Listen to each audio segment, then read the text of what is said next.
Like and subscribe for endless entertainment. Our story starts off with a little one crash landing on Mars and awakening to find the princess of the Verse Empire showing him some love in order to save his life. 5 years later, we find Salem excited to finally visit Earth for the first time, while asking many questions about the unending water source and breathable air that can be found on the planet, when Count Cruteo suddenly interrupts their conversation, then asks the princess to go to her own chamber since she will be leaving soon, so Salem bids Slain farewell as he remains in the room surrounded by darkness.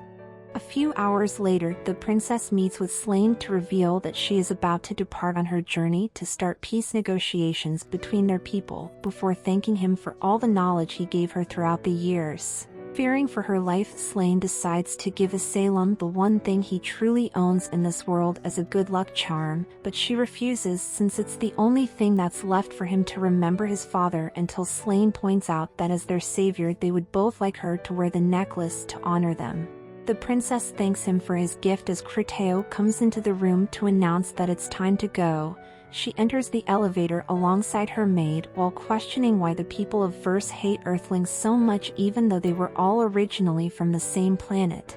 But the maid explains that when the first emperor was blessed with the power of Aldnoah, the Martians became their own distinct race separate from all the lesser people left on Earth, and Salem confesses that even though in the past the two people didn't get along, she now desires to build peaceful relations so the prejudice between them can come to an end.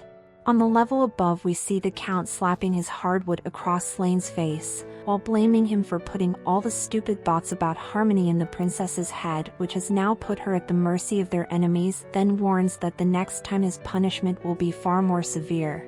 Cruteo arrives in the command room to watch Salem depart into orbit when he suddenly gets a call from Count Sazbom, who he tells that the princess would not change her mind from this folly. However, the Count reveals that she should be safe as hurting the royal heir in any way will invite disaster to Earth, though he does admit that since a war would cause chaos they could climb the ladder to gain more power and take the entire planet for themselves. But Cruteo immediately dismisses this line of thinking since their first duty as orbital knights are to keep the royal family safe.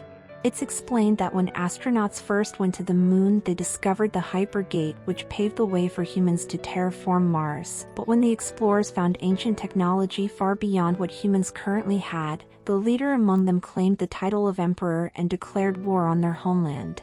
But as both sides battled to gain control over the Hyper Gate, it exploded while taking out a chunk of the moon, which later rained down on the planet to cause untold destruction. On the motherland, we find Inaho making bacon pancakes for his older sister who overslept again, and reminds her that she is their drill officer for today before heading off to school. He catches the bus where our MC meets up with his friends, then they start talking about all the wonderful things they're going to accomplish in the years to come, because surely nothing bad is going to happen to them in the near future.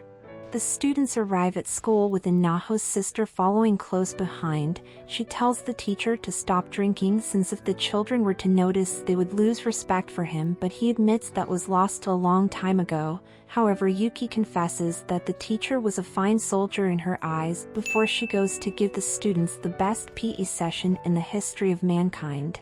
A few hours later we find the teacher drinking his trauma away as his doctor arrives to vibe with him. He tells his psychologist that the army has added military training to the high school syllabus while passing it off as normal, but secretly they're making young soldiers to send into the grinder if war ever arises. He remembers 15 years ago when he saw the power of Aldnoah and admits that no matter how much training or preparations they make, the Earthlings are like cockroaches under the feet of the Martians.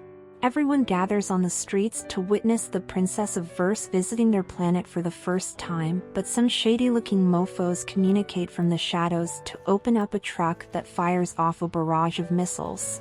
All the people stand unaware of their impending doom, but Inaho, who watches the projectile thrust through the sky to give the princess her first gender reveal party. All of the cars that are traveling with the royal heir are exploded by boomers. However, Salem's vehicle somehow manages to escape the carnage until two more people, the leaders, arrives to flip over the car to make escape next to impossible. The princess crawls from the vroom vroom and looks up into the sky to experience a close-up fireworks show to the shock of the entire crowd as the assassins withdraw from the crime scene. On the moon base, Count Sasbaum calls for all the orbital knights to unite to avenge their fallen princess, while Criteo blames himself for her becoming a hashtag and descends on the planet to bring the people of Earth to their knees. Two little ones watch a beautiful meteor shower fall from the sky and wish that everyone can be happy. However, in New Orleans, all the people are pissed off because of all the traffic on the bridge, but they notice that an orbital knight's fortress has come to unleash the sun on their city while giving everything nearby a roasting session that will be talked about for the remainder of human history. The army begins sending out their soldiers to surround the fortresses before they can deploy any ground troops to secure the location. However, the orbital knight's first move was to take out all means of communication to cripple the planet. Then he begins to obliterate all the military presence in the area. The American mechs search for their enemy, but when one of them finds the orbital knight, he is gifted an all-expense-paid ticket to the gates of heaven that is also redeemable for all his teammates who got effortlessly squad-wiped. We head over to Beijing to find the orbital knight giving the Chinese mechs the BDSM treatment, while in Maputo we see that the Africans are standing on business, but their pew-pews have no effect on the overpowered Gundam, though in the land of the rising sun the Japanese try their best to fight back. However, the soldiers just get mercilessly penetrated and feels nothing but unmatched terror as they face off against the godlike robot. The news report that all the major areas had come under attack, so everyone starts evacuating to the shelters scattered throughout the city. Inaho calls his sister to ask when she's going to pick him up, but Yuki tells him that she will be fighting in the war, so he should go on one of the transport vehicles and head to safety. Our MC travels through the city where he notices two strangers standing under the bridge and tells them about the evacuation, but the woman introduces Inaho to the floor before asking why the people are leaving, so he explains everything that's been happening around the world. She confesses that the princess is still alive since the unnatural gravity of Earth made her too sick to travel, and it was a body double that became past tense. Then Inaho admits that help will arrive here soon since he already texted the evacuation team their location. They go inside the transport truck conveniently filled with all the relevant characters where they nearly crash into a squad of titans, and Naho's sister tells them to leave and find somewhere safe immediately since this place will soon become a combat zone. Inside of Criteo's fortress, a baron with an interesting shaped haircut enters the command center in order to personally ask for the honor of securing the location where the princess met her end, and the count tells him to gather up all the leaders in the region so they can investigate why the Earthlings did something so foolish. Slane gets ready to depart as the pilot that will guide the orbital knight and flies him through the sky until they meet some unfortunate bastards heading their way. The Air Force launches the leaders towards their enemy, but of course that move was not very effective. Then Baron Donghead orders Slane to open fire on his people, but the pilot can't bring himself to do it. The orbital knight takes control to show the low-leveled noobs that they're nothing compared to people who paid for the DLC character, while taunting Slane about how effortlessly the Earthlings were slaughtered. The assassins stand on the bridge waiting to return home alongside his daughter, but when Baron Wiener headlands in front of his fellow Martians, he congratulates them on completing the mission before wiping them off the face of the Earth to hide the truth of what really happened. The orbital knight notices that one witness remained alive and tries his best to reunite the young lady with her father, as the Titan squad arrives on the scene and begins wasting ammo on their opponent while Inaho's sister goes over to rescue the civilian. She takes the woman into her arms before making a hasty retreat to safety, trusting that the rest of her teammates can hold off the orbital knight. Baron Phallichead jumps over to the enemy mechs to start playing a lethal game of patty cakes with all his victims, then returns his attention to the assassin's daughter. The teacher tries his best to keep the Gundam busy for as long as possible, but all his efforts are meaningless before the might of those blessed with the All-Spark, so Yuki begins withdrawing from the battlefield and calls over the evacuation team to drop off the civilian, but the Martian catches up with them to show us that his hands are rated E for everyone. Inaho's sister conveniently lands on the vehicle, so the students take the chance to drive away from certain demise. RMC notices that they are going too slow to escape Baron Shafthead, and tells them to hit the brakes so they can shave off some weight before flooring it with their newfound speed to outrun the Iron Giant. One of the students goes on top to help Yuki escape from the Titan. However, during the chase he gets launched into the air and our MC comes in clutch to lend a hand, but Baron Erection Head causes a tremor that sends Inaho's friend directly into the Shadow Realm, right before our party arrives at a tunnel where the Orbital Knight chooses to end the chase. Everyone begins exiting the van and notices that they're one person short, as Yuki's mech opens to report that the Martian is still outside the underpass waiting for them, so they should try their best to keep its attention so the rest of the citizens can evacuate the city safely. But Inaho becomes the leader of the survivors and decides that instead of being decoys they are going to put the Orbital Knight on a t-shirt to avenge their fallen friend, and our party makes the school their base to recover weapons that can lead them to victory. At Count Sasbaum's fortress, we find him talking to Baron Peckerhead to inquire about the status of their accomplices, and he confesses that one of them managed to escape, but since Slane is monitoring the locations where the tunnels lead, she will not be able to hide for long. Sasbaum tells him that they don't have the time to wait, so he resolves to wipe out the entire city using a meteor shower even though Cruteo's fortress may be caught in the blast, and orders Baron Schlonghead to maintain watch until the orbital strike arrives. At the school, Inaho tries to run an experiment by flying a drone through the tunnel until it comes in contact with the Gundam waiting patiently outside, and after doing the test he discovers that the mech has the ability to absorb anything it comes in contact with, including radio signals. They theorize that to move so precisely while chasing them there must be something feeding it information from the sky, which also answers why the Orbital Knight never enters the tunnel. Our party begins making a plan to slide on their op when the mysterious woman offers to help them, along with the assassin's daughter who seeks to get it back in blood. On the military base, they begin preparations to withdraw from the area because all its defenders are now hashtags. However, the teacher reveals that his students are still in the city acting as bait to keep everyone safe and begs the officers to help him save them. The soldiers hastily put together a rescue crew with the sole objective of taking the little ones outside the combat zone, but they suddenly see flares in the distance that signals them to launch an attack immediately. Our Autobots roll out with the two waifus in the armored vehicle, and Baron Willyhead instantly gets notified of their movements. The students spot the Orbital Knight coming their way and see the cameras that send him information hovering close by. They start firing smoke grenades into the sky to block his vision, which renders the Gundam momentarily useless, until Clutch God Slane arrives on the scene to direct the Martian towards the car carrying the assassin's daughter. They begin pew-pewing at the pilot and he retaliates by blowing the mech off its feet, prior to the other student using a rocket to take out one of Slane's wings. Inaho prepares to enter the battle in his own EVA as the Gundam slowly closes in on our waifus, but the women realize that they still have to buy more time in order for their plan to succeed.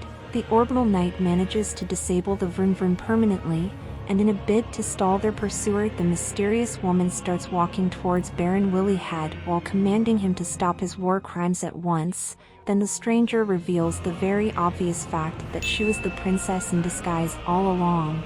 Shocked by this revelation, the Orbital Knight tries to retreat. However, the teacher arrives on the scene and begins launching people to leaders at the Martian, though it has no effect at all. But while Baron Prickhead is distracted, the students pew-pews the bridge until it takes enough damage to collapse under his huge frame to plunge him into the ocean. They notice that the water is being absorbed everywhere except a small entrance under its armpit, and Inaho uses the information to close in on his opponent to penetrate deep inside him from behind. RMC explains that they knew that there must be gaps in his barrier because he can walk on the ground plus receive camera feeds from his drones, as he puts his pole into the Martian's hole and gives Baron Banana Head some catastrophic back shots to bring this fight to an end.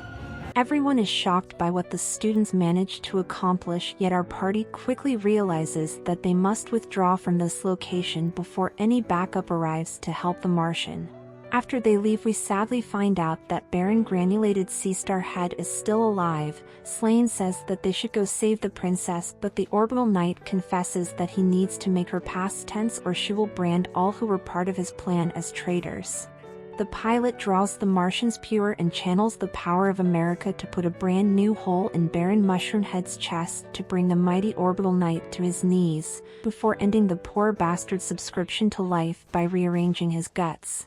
The meteor bombardment arrives to remove the entire city off the map for years to come, but our main characters conveniently made it out just in time to avoid being isekai'd. It's revealed that all our survivors were already moved to the ship, and Inaho's sister congratulates him on keeping all of them safe, as the princess, who's still in disguise, asks to speak with him privately, while Yuki cheers him on for potentially getting some cheeks. Asylum gathers everyone who knows her secret and explains that they must find some way to tell the Verse Emperor that she is still alive in order to end this war. However, Inaho points out that the Martians have destroyed all their means of communication, so he has to convince the higher-ups to help them. The maid protests this, since they must keep the princess's presence a secret because the enemies have spies hidden among the Earthlings who would do her harm.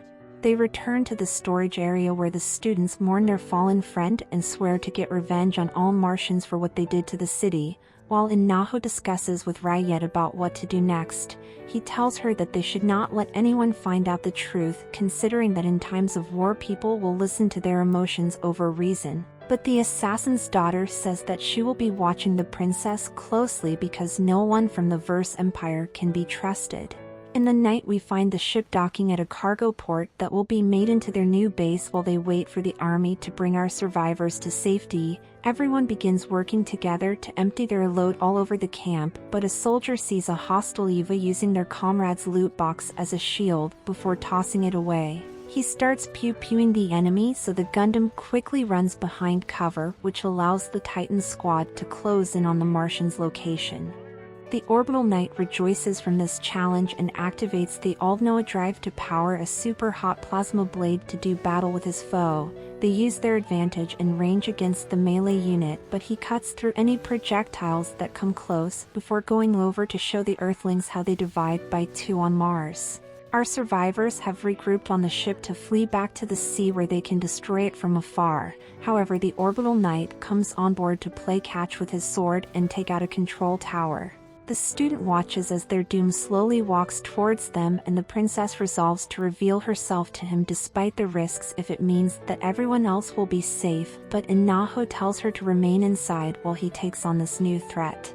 RMC gets ready to kick some ass while giving the two students their own roles to perform. They activate their titans to face off against the Orbital Knight, and Inaho starts pew-pewing with explosive ammo, but it's not very effective, so he swaps to armor-piercing rounds, which forces the Martian to use the extreme heat of his weapon to change the trajectory of the hole makers in order to keep himself safe. The Orbital Knight notices a student sneaking behind him and dashes towards Inaho, who dodges a devastating strike, then goes down on the Martian to restrict his movements. RMC is brought to the ground by overwhelming strength when a crane suddenly knocks the Gundam away while doing heavy damage to it. The students begin doing a team ultimate to push back their enemy as much as they can when a blast suddenly comes from the ocean to interrupt the battle. It's revealed that the army has finally arrived in the combat zone as they channel the American spirit to rain down hell until the Orbital Knight is forced to make a hasty retreat. Inaho's classmate scolds him for acting recklessly because without the military's convenient timing they would have lost, but all he notices is the princess thanking him for saving their lives. At Criteo's castle, Slane reports that Baron Male Genitalia had passed away in the orbital strike, and the Count is determined to investigate who would launch such a reckless attack after he avenges Asylum. The pilot is about to reveal his discovery until he remembers that anyone could be involved in the conspiracy against the princess. Then Count Criteo drives his third leg deep into Slane's stomach for daring to speak out of place, before leaving the young man breathless on the floor. The pilot goes down to the docking area where he sees the Orbital Knight coming back from a shameful defeat. After hearing the details of the battle, Slane realizes that it must have been the same person who destroyed Baron Glizzyhead, but the Martian says that he will get his revenge once the repairs are completed. In the command room, Count Criteo meets with Sazbom and tells him that an unknown orbital knight dropped a kill streak near his fortress that resulted in the loss of a powerful Gundam. Nevertheless, when the conversation ends, Sazbom commands his underlings to launch an investigation since Baron Chickenhead was warned about the meteor shower. The ground troops survey the area where they discover that the orbital knight's mech took heavy damage and was abandoned before the city was destroyed, so Count Sazbom decides to look into Slain since he is the only witness. On planet Mars, the Verse Emperor finds out what has been happening on Earth. He questions why they would invite their own destruction, but the messenger theorizes that because only the royal family can activate the power of Aldnoah, the enemy hoped to cripple them by striking down a member of his line. However, the king is not convinced and orders a ceasefire to this war that has claimed millions of innocent lives until he has presented evidence of the Earthlings' treachery. We go over to the ship where our MVPs meet with the officers who thank them for their help, while the princess makes her way to the command center to reveal the truth to everyone, as an alarm suddenly goes off because the samurai Gundam has returned to get it back in blood. He draws his sword and begins destroying all the Purus around him as the Titan squad prepares to deploy. The teacher tries to help but is overcome by PTSD while the other mechs channels the American spirit, but the Orbital Knights proves that his parry game is on point before giving the poor bastard a free lesson in penetration, then stands in front of the command center so they can no longer use their weapons freely. The Orbital Knight begins smuffing on the low-level noobs, and only backs up when finally a worthy opponent arrives to have a legendary battle. Inaho starts pew-pewing to lure the vengeful Martian into close combat, but when the fight seems lost, it's revealed that our MC is using combustible armor to deflect the blades with high-powered blasts while taking the chance to hold his enemy in place. Inaho tells the commander to tilt the ship, which makes both of the mechs start to slide towards the ocean, but in the last minute our MC ejects from his EVA, leaving the Orbital Knight to fall into the water with his plasma blades and abruptly perish in a massive steam explosion that completely destroys the awesome mech, as Inaho gently glides down into the merciless embrace of the ocean. At Criteo's fortress, the Count watches the transmission of the ceasefire, then decides to speak with the Emperor directly using the audience chamber, where he's told to uncover the details of the princess's assassination. Slain watches as everyone leaves the room, which gives him a chance to sneak in unnoticed so he can activate the tower that transports his mind to Mars. The pilot runs through the castle until he finds the throne room and sees that the king of the Great Verse Empire is a bedridden old man. Slain kneels before the monarch to tell him of all the secrets that he has discovered about the conspiracy within the Orbital Knights. The Emperor listens to all the pilot's revelations, then thanks him for the information, but after he leaves it's revealed that Count Sazbom has already poisoned the king's mind against all Earthlings, and accuses Slain of exploiting the princess's death by spreading lies that benefit his people while turning Martians against each other. Confronted by what he believes to be the true nature of the people born to Earth, the Emperor begins the war anew with the goal of complete genocide across the entire planet. Criteo commands his guards to put Slain on a t-shirt, but Sazbom asks to take him alive since his father was the head researcher of the Aldnoah drive, so he may know something useful. The pilot takes a Martian hostage to ask about our party and the direction they were last seen headed, before making his way to the docking area where he constructs an escape plan to successfully depart from Criteo's fortress. On the ship, the commander assembled all our survivors to a meeting and explains that as of this moment, all of them have been drafted to fight for their very existence on this planet. The recruiters begin interviewing all the candidates who had military training in high school to assign them a task in the war, but the princess escapes enlistment by pretending to have an illness.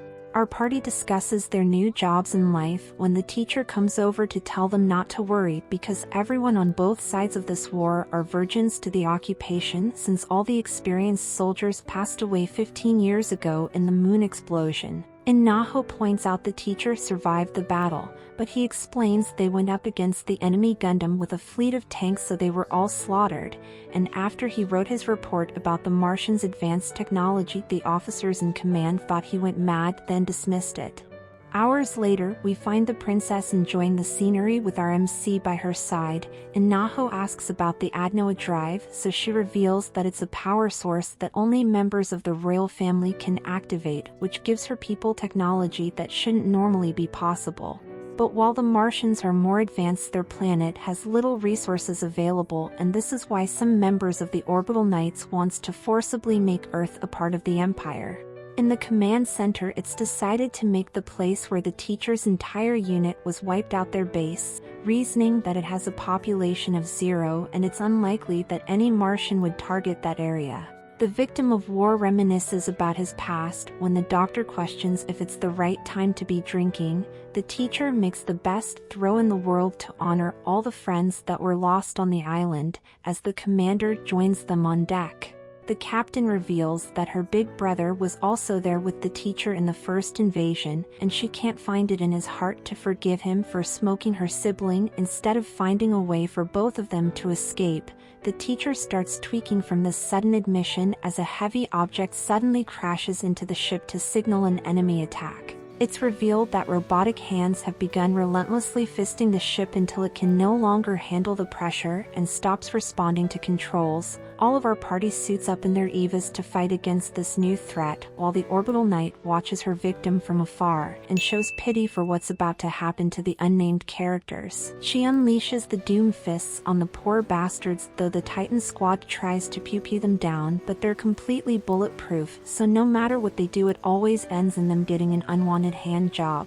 The teacher goes towards the robot to try and help once again, but his crippling trauma prevents him from even moving a muscle. Meanwhile, the commander orders everyone to abandon ship, which leads to a hasty evacuation of all on board.